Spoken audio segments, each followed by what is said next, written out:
Hello guys, welcome back to the Try Time Podcast YouTube channel. I'm Callum and this is the Castleford Tigers 2017 League Leaders Shield winners. Where are they now? Yes, it is the return of the series. We've not done one of these since we came back. Obviously, if you haven't seen it already, go check out our Bradford Bulls 2019 Giant Killers Where Are They Now video. It was very successful and that's led on to us we're going to be doing more of these videos really, and this is the first one of them. So we're going to be looking at the Castleford Tigers team that obviously won the 2017 League Leaders Shield, but obviously infamously lost to Leeds in the grand final.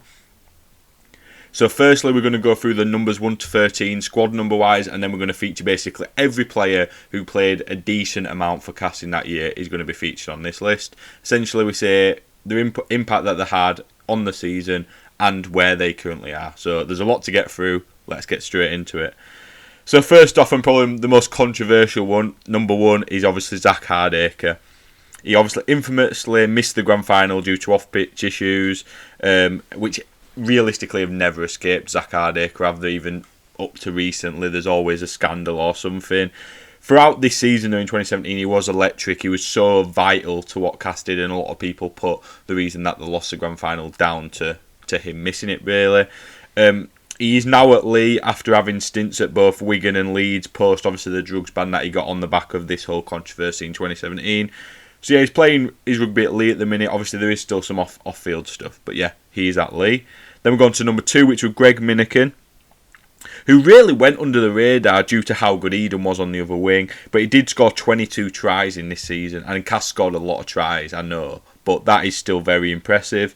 After difficult spells at both Hull KR and Warrington, where he's never really kicked on, the 29-year-old Minikin now is down in the Championship with Featherstone, hoping to make something happen there.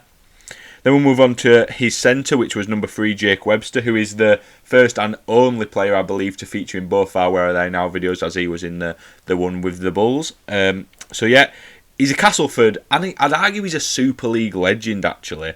He had a prolific year in 2017 as well, and he was one of those experienced players that every sort of title-winning team needs. Since Cass has enjoyed stints at both Bradford and Keighley before retiring at the end of last season, and he's now working in a director of rugby role at Keighley, so all the best to him there. Then we go to the other centre, which was of course Mr. Castleford Tigers, Michael Shenton. He was an integral cog in the Cass team. The integral cog in the Cass team for the past bloody 20 odd years, I guess you could say. But yeah, he's played over 300 times for the Tigers over his 2 spells there. And yeah, this season were no different. He was great. After retiring in 2021, still at Castleford as well, he never dropped down to the Championship or anything. He now works in the Championship, funnily enough, as an assistant coach for his old boss and coach of the 2017 Tigers, Darryl Powell, at the Tigers' arch rivals, which is of course Wakefield. Now we'll move on to the big player, the prolific player of this season, which is of course Greg Eden. When you think of Castleford in 2017, you think of this man. 41 tries in 31 games. It's crazy record. Obviously, he ended up playing the final at fullback due to Hardacre's ban, and people, obviously, like I've said, put this down to the reason why they lost. After 6 more, you definitely have got to say, not as prolific as that, but prolific seasons at Cass. Eden signed for Halifax at the end of last season, and he's currently on a 2-year deal down in the Championship. Now, number 6 is a contentious one, as it was Rangi Chase, who ended up leaving like a third of the way into the season to Widnes. So he's not really included in this, as he was not a significant player. So we'll move straight on to number 7, which was Luke Gale, the 2017 Man of Steel, and rightfully so, really. It was a key piece to this league leaders winning puzzle. After the season, he went on to start for England in the deep run that England had in the 2017 World Cup, which signifies how good he was this season. Obviously, after stints at both Leeds, Hull FC, and of course Keighley down in the Championship last year, Gale now finds himself trying to get Wakefield back up to Super League. Now we'll move into the pack, and we've got an old timer at number 8, Andy Lynch. You know, when you talk about experience in this team, it just don't get any more than Andy Lynch, does it? I mean, he played 21 times during the season. He didn't feature, in the playoffs and the grand final end of season. And he did actually retire at the end of the league leaders winning year. And he currently has no sort of prominent role in rugby league.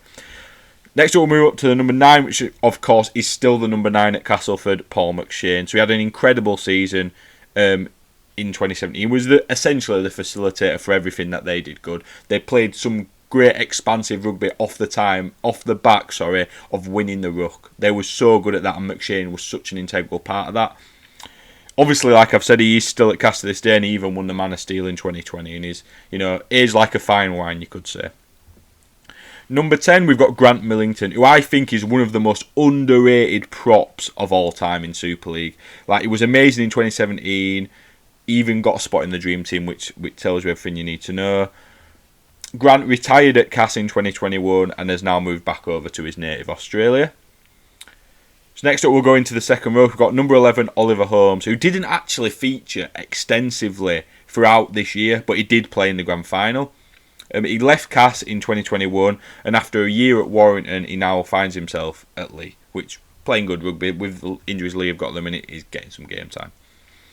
Next got number 12, which is Mike McMeekan. He featured heavily in 2017, and he was only young at that time as well. He scored 9 tries from second row, which is very impressive. In 2021, McMeekan signed for Catalans from Cass, and he hasn't really looked back, really. McMeekan, I would say, is now a key player for both Catalans and England. I think he's a future for England as well. Great player. We'll go to the last of the starters then, so number 13, Adam Milner. Now, he is another Castleford legend, isn't he, really? I mean, he featured heavily, and he was Mr. Consistent in that pack for Castleford in 2017. He rarely put a foot wrong. Milner is, of course, now at Huddersfield after leaving Castleford in 2023, after amassing over 300 games for the Tigers. Right, so that's the 1 to 13 squad number-wise.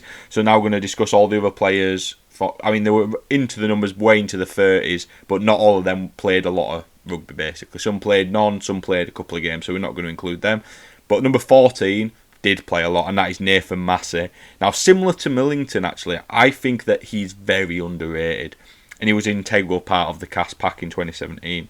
Massey did leave Cass at the end of last year, and he's now down in the Championship at Featherstone, which is probably the right time for him to take that step down. Number 15, Jesse Senilafeo, who featured all season for Cass and was another key part of the pack that laid the foundations for the team to thrive in 2017. After leaving Cass for Fev in 2022, Jesse is now enjoying life down in the Championship with Sheffield, which is very good in that good, solid Sheffield side. Number 16, now, obviously we said about the number 6 before, but 16 stepped up to the plate in this, and it's Ben Roberts, obviously. So he played 6 for most of the season, and he complemented Galen Hardacre so well. I just remember the way their moves flowed that year were just incredible. And after leaving Castleford in 2019, Ben Roberts did retire from rugby league. Number 17, we've got Junior Moores, who's another key cog in this Cass pack. There's so many of these players in this Cass pack, and maybe that's how they was so good, because they had players that could step in if a player was out injured, or just that rotation feature. There's so many good, solid Super League forwards in this team. But anyway, back to Junior Moores. So yeah, a key cog in the Cass pack. The enforcer, I would say, such an impactful player off the bench. After a 3-year stint at Fev, Moores retired at the end of last season. So Moores is sadly out of the game now. We've got number 18, which is Matt Cook. Again, an under-the-radar, I would say, Super League player in general, really. He played a good amount for Castleford in the pack in 2017 and did actually play in the final as well. After leaving Castleford at the end of 2022, Cook enjoyed 1 season at Widnes before retiring. So as you can see, there's a theme here. A lot of these players are now out of the game. Then we've got number 19, which is a player who is very much still in the game, and that is Gadwin Springer. He was the 18th man for the grand final in 2017, so didn't actually play. But I would say he burst. This was the year he burst onto the scene, really. Played a lot as an impact player throughout the season. And since leaving Cass at the end of 2018, he's played for Toronto, Halifax, Featherstone and Toulouse, before now ended up back at Featherstone, where he has been since 2022, playing some good rugby for Fev.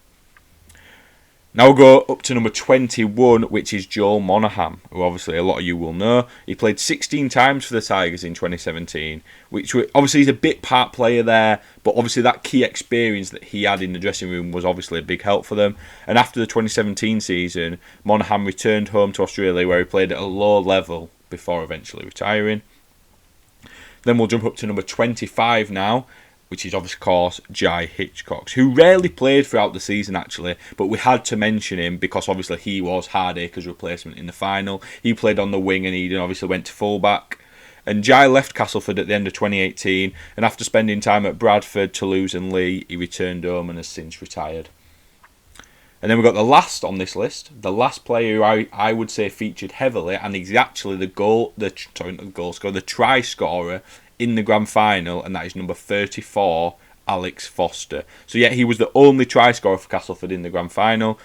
Foster did leave Castleford in 2021 before joining Newcastle, and at the end of the 2023 season, after spending some of that season on loan at Castleford, Foster did sign for Sheffield, where he's similar to Jesse Senna-Lufeo, enjoying his rugby in the Championship and competing well in a strong Sheffield side. So there we have it. They're all the key players for Castleford that year and where they currently are now. Who do you want to see next? What team? It's got to be an important team from history where the players haven't all retired. I mean, we're pushing the boat with this one because a lot of them have. So any recent years, any that you think of, drop them down in the comments and we'll make them happen. And yeah, thanks for watching, guys, and we'll see you in a bit.